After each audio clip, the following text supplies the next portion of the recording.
and I have a discussion about Jujutsu Kaisen Burn the Witch, because, geez, those are some good shows.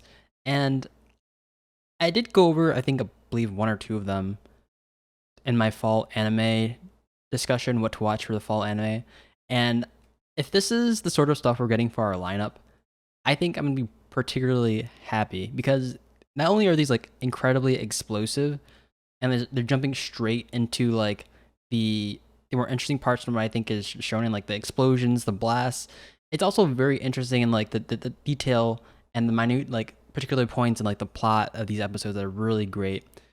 And I have heard of these episodes before, especially from like For Neverworld. I'm someone who like listens to For Neverworld stuff like that, and Anime Uproar stuff like that. Although this was more towards For Neverworld, I got this information from. That is the Burn the Witch. I've heard from say that one or two times, and geez, yes, this is a good one. This is a good one, especially with like this sort of new direction it sets things that we haven't seen before. Particularly, I think it's great.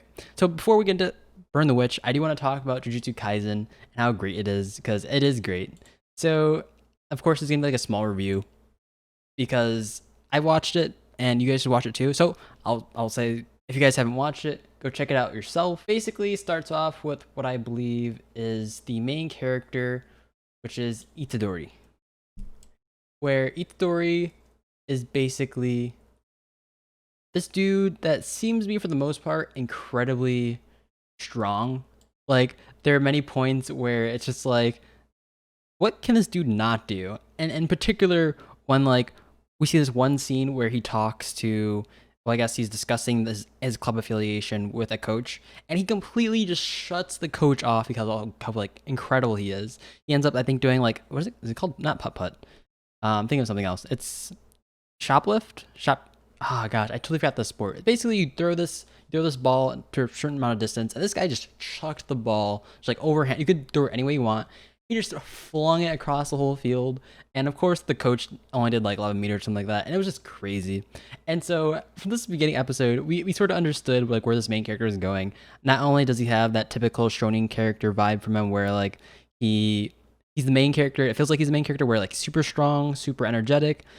He's also got a lot of comedy to him, right? Where like particular when he's it feels like a lot of times he's really like go get him attitude, and he has this sort of vibe to him where he just wants to go out and help him, which I guess is part of the whole shonen main character attitude, but also is like comically funny. And I think that's part of the episode as a whole, where like it tries to make fun of, well, I guess makes it more interesting by adding the comedy to it, particularly when like we saw with the club interaction about how like the coach came in during the club meet when they were doing like I guess it's like some sort of small like a Ouija board thing going on there. That was entirely sort of like setting up how this main character would behave, I'm guessing, before the ingestion of the finger. And I think this does a really good job in like capturing a serious shonen, I guess, or making the shonen particularly interesting and serious, while also keeping a lot of the comedy. And I guess that Naruto did this to the same extent, especially when like they're back at Konoha and they're eating ramen with the crew that is with like Sakura, Sasuke, and Naruto. Like they did a lot of this. I super enjoy that in these shonen. It's so good. I don't think it's as prominent to extent in like something like Fire Force, but like it definitely is seen here, and this is I love it. It's icing on the cake. Yeah, I should definitely go check it out.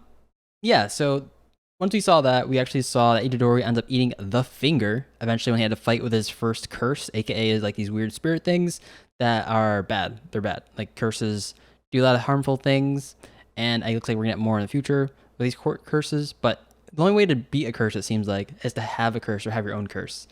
And Itadori was in a pinch, and he ended up eating something that was essentially a curse, and he got his own curse in order to defeat a curse. It might be a little confusing, which is why you should check it out. But it ended up making him not only swole, but super. Is this sort of like bipolar in a sense, where like it seemed like he had another entity in him? It was a different entity, so I guess not bipolar, but it makes it interesting where like it sort of incorporates a new character inside of the anime, while also having like a legitimately like interesting slash weird way of like shoving them into the story, right?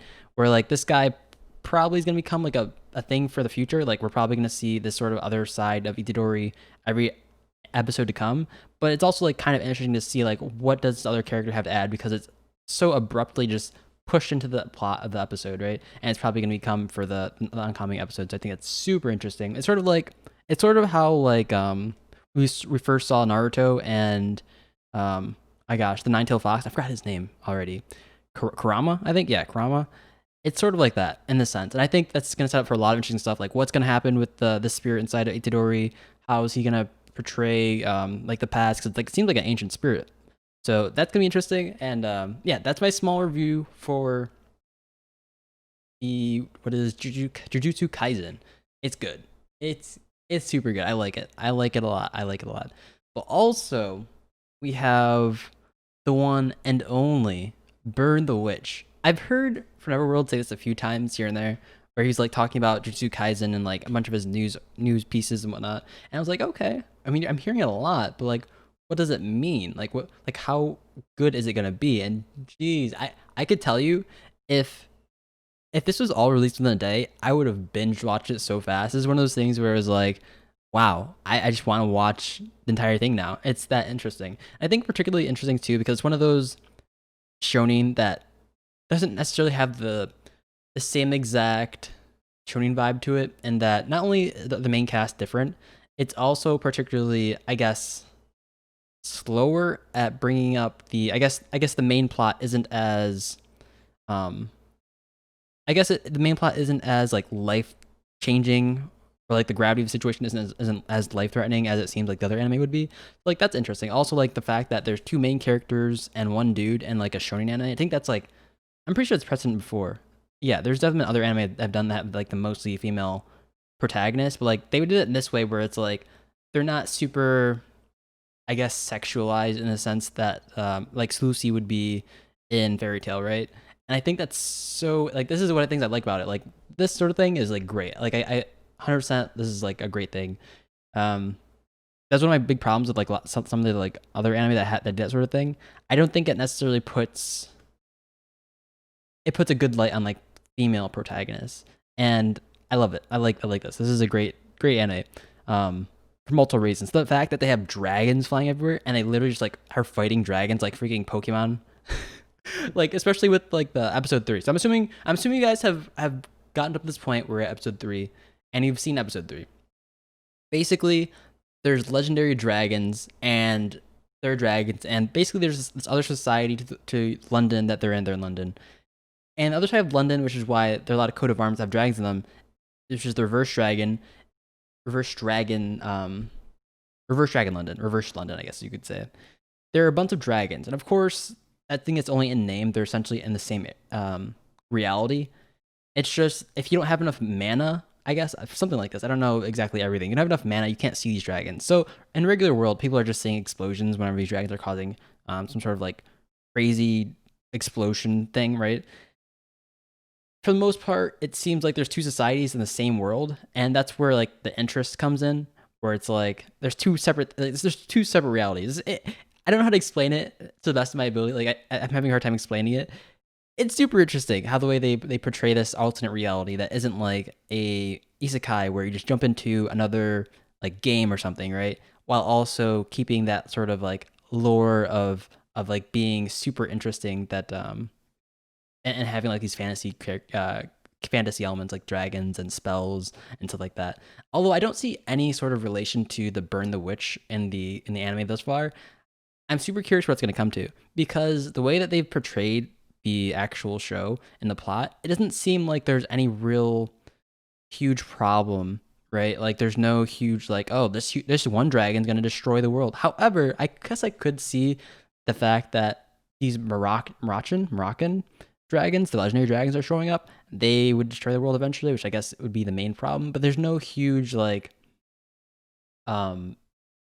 incoming threat that's like immediate, right? So it's not in that sense, it feels sort of like lackadaisical in the approach to like fighting these things, which makes me to think that like if the whole anime is to actually end up destroying all these legendary dragons, it seems like this is gonna be a while. Like this is gonna be like, because we only got I believe the Cinderella dragon on episode 3. It seems like this might take some time, but that's cool. Because like in general, the bunch of the flashy stuff, it's super amazing. It's super amazing. Um, but yeah, that's all I have to say. It's a great anime. And this also has that sort of Bleach vibe too to it, where like I was talking about before how the Jujutsu Kaisen had that Bleach vibe, where it's like this weird society that comes out out of nowhere. This is essentially the same thing, where like the reverse London also has is essentially that like Soul Society place. That's not like immediately there for people who don't have enough mana. So it makes it like an exclusive group for certain people. And that's super cool. That's super cool. There's so much stuff to say about this. Maybe I'll do reviews on this. I think it'll be cool, right? Do reviews on these things. Maybe we'll do reviews on it episode by episode. But yeah, tell me what you guys think about these anime thus far. I'm super pumped to see the lineup for this fall. It's gonna be amazing thus far. Like these are setting precedent, and I'm definitely looking forward to them. But yeah, peace out, guys. Have a nice one, and I'll catch you guys later.